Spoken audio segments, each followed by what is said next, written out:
샬롬, 주님 안에서 평안하시죠. 오늘도 하나님의 놀라우신 은혜의 말씀이 여러분의 삶과 생각과 마음을 주장하게 되시기를 축원합니다. 하나님은 영원토록 찬양을 받으시기에 합당하신 분이십니다. 우리는 날마다 그 거룩한 이름을 찬양하면서 살아가야 할 것입니다. 자, 그렇다면 우리가 하나님을 찬양해야 할 이유가 무엇일까요? 오늘 시편 145편에서는 하나님을 찬양해야 할 이유가 몇 가지로 등장하고 있음을 봅니다. 함께 시편 145편 1절부터 13절까지 읽어보시겠습니다.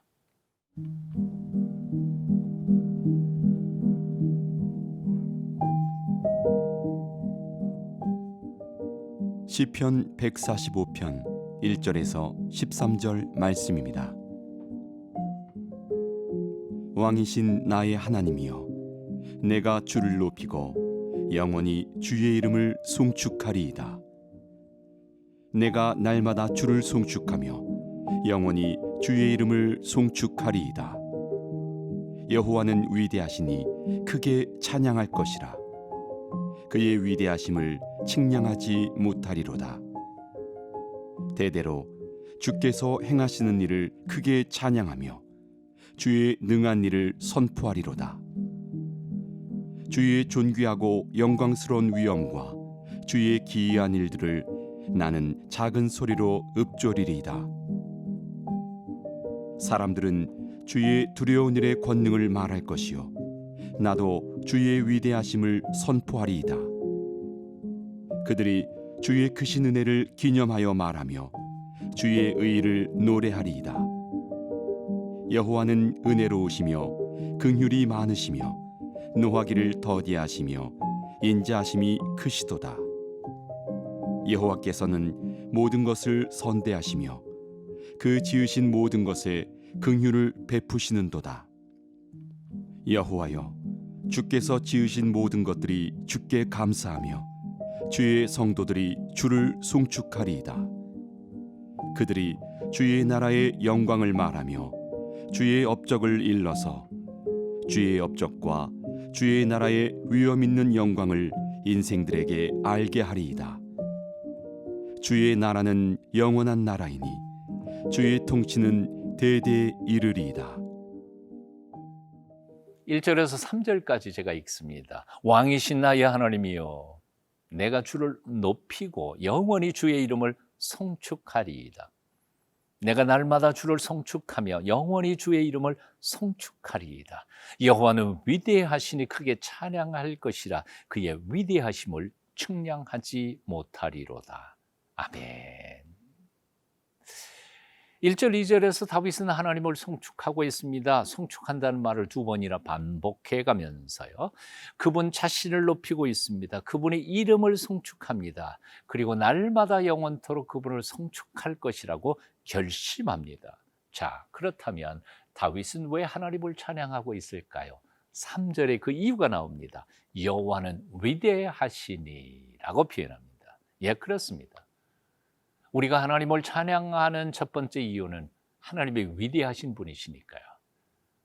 하나님이 위대하신 분이실 뿐만 아니라 하나님의 그 성품과 그리고 하나님께서 가지신 속성, 그 모든 것이 우리의 찬양을 받으시기에 합당하시기 때문에 그렇습니다.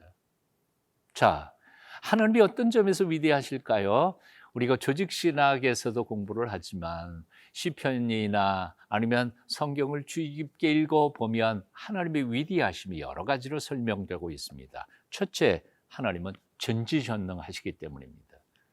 하나님이 모르시는 것이 없고 못하시는 일이 없으신 분이시기에 하나님은 우리 찬양을 받으시기에 합당하십니다. 그리고는 무소부재하신 분이십니다. 한 곳에 계시면 다른 곳에는 부재하시는 하나님이 아닙니다. 온 세상 우주 만물에 가득하시고 편만하신 분이시기에 넉넉히 우리가 어디로 가든지 우리를 온전히 보호하시고 지켜주시는 온전한 보디가드가 되실 수 있기 때문에 우리는 하나님을 찬양할 수밖에 없습니다. 또한 세 번째로 하나님은 영원하실 뿐만 아니라, 즉 과거에도 존재하고 계시고 현재도 계실 뿐만 아니라 미래에도 현재적으로 계시는 분이십니다. 영원하신 분만이 아니라 하나님은 불변하시는 분이시기 때문에 그렇습니다. 아침 저녁으로 조석으로 하나님의 약속이 바뀐다면 어떻게 될까요? 우리 인간처럼 하나님이 마음이 이랬다 저랬다 그리고 변덕스럽다면 우리가 그 하나님을 어떻게 믿을 수 있을까요? 그런데 하나님은 한 번 딱 사랑하시면 끝까지 사랑하시는 불변하신 약속과 은혜의 하나님이시기에 우리는 그분을 찬양할 수밖에 없는 거지요. 오늘 7절 8절 또 읽어볼까요? 그들이 주의 크신 은혜를 기념하여 말하며 주의 의를 노래하리이다. 여호와는 은혜로우시며 긍휼이 많으시며 노하기를 더디하시며 인자하심이 크시도다. 이제 묻습니다. 하나님의 전지전능하심을 믿으십니까? 그렇다면 걱정할 거 뭐 있습니까? 하나님의 무소부지하신 것을 믿습니까? 세상 어디로 가든지 두려워할 거 뭐 있습니까? 하나님의 영원 불변하신 분이심을 믿습니까? 그렇다면 하나님이 주신 약속에 대하여 의심하지 마십시오. 그리고 두려워하지 마십시오. 온 세상이 뒤집어지는 환난과 역경을 만난다 할지라도 그 하나님만 나의 아버지가 되신다면 세상에 염려할 게 뭐가 있겠습니까? 그러므로 그 하나님을 찬양하십시다. 성축하십시다. 하나님은 위대하신 분이십니다. 우리가 피할 바위이시고 피난처이십니다. 하나님 같은 분은 이 세상에 역사 속에 다른 분은 없습니다. 하나님이 하나님이십니다.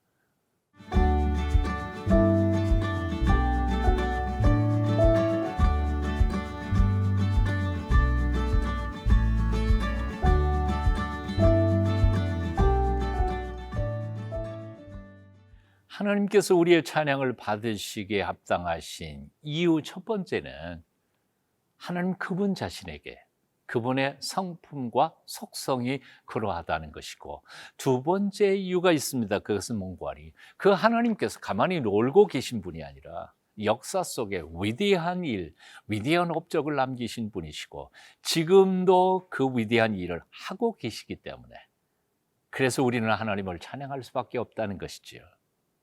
4절을 읽어봅니다.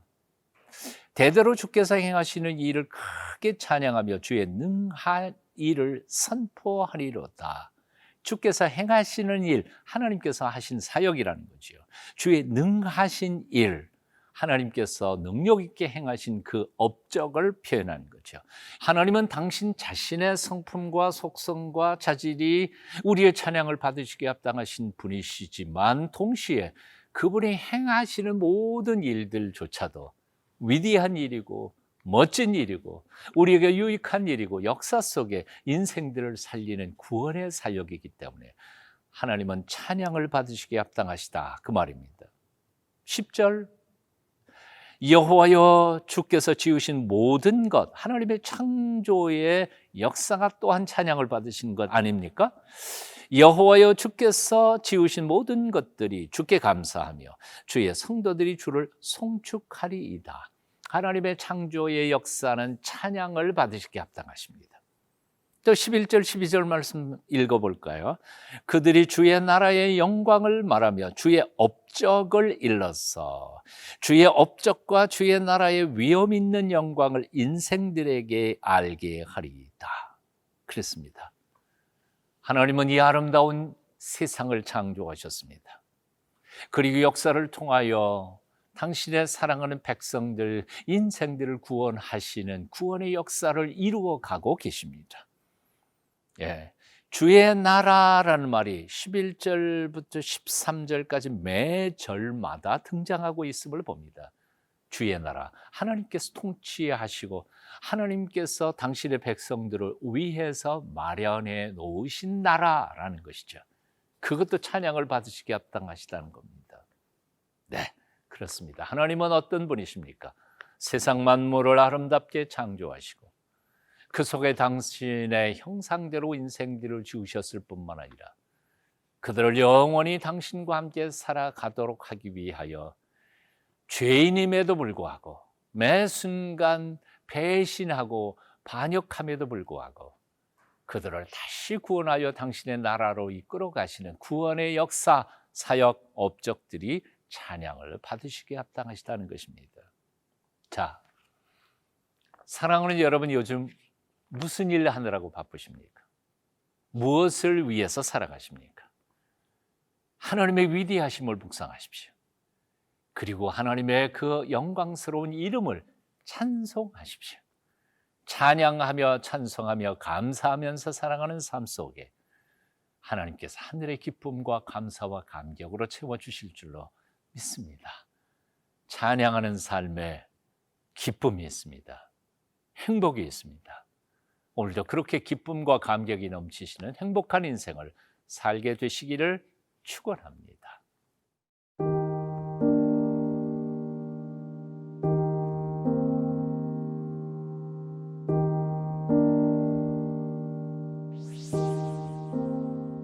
거룩하신 하나님, 그 아름다운 이름과 위대하신 성품과 섭리를 찬송합니다.